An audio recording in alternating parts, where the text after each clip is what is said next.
toutes et à tous. Aujourd'hui, un tutoriel sur le son sous Kdenlive. La version actuelle que j'utilise est la version 20.12.3. Allez, on se retrouve tout de suite après ça.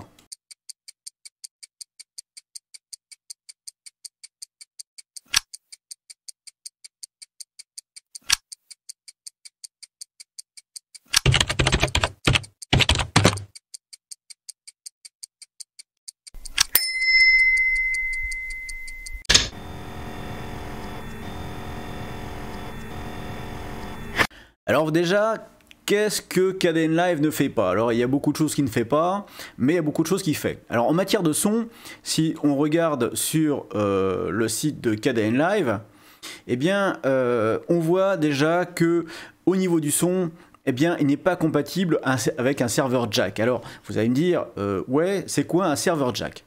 Eh bien le serveur jack, c'est un serveur qui permet de faire interagir en temps réel deux logiciels en utilisant la même timeline.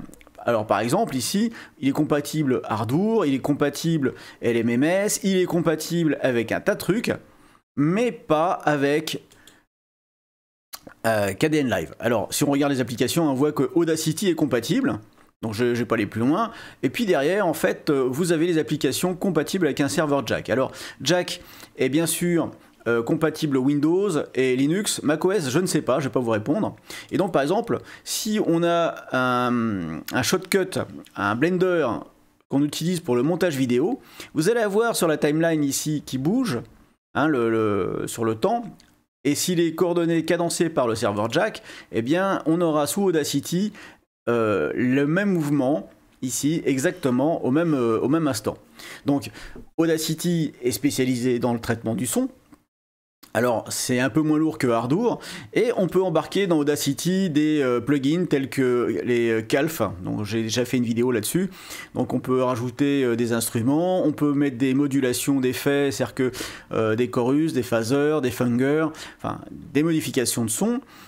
La réverbération, on peut avoir du compresseur, du DSR, bref, vous avez compris, un logiciel spécialisé, cadencé et qui enregistre en même temps que on fait le montage dans Shotcut qui va traiter l'image, eh bien ça, Kdenlive ne le fait pas.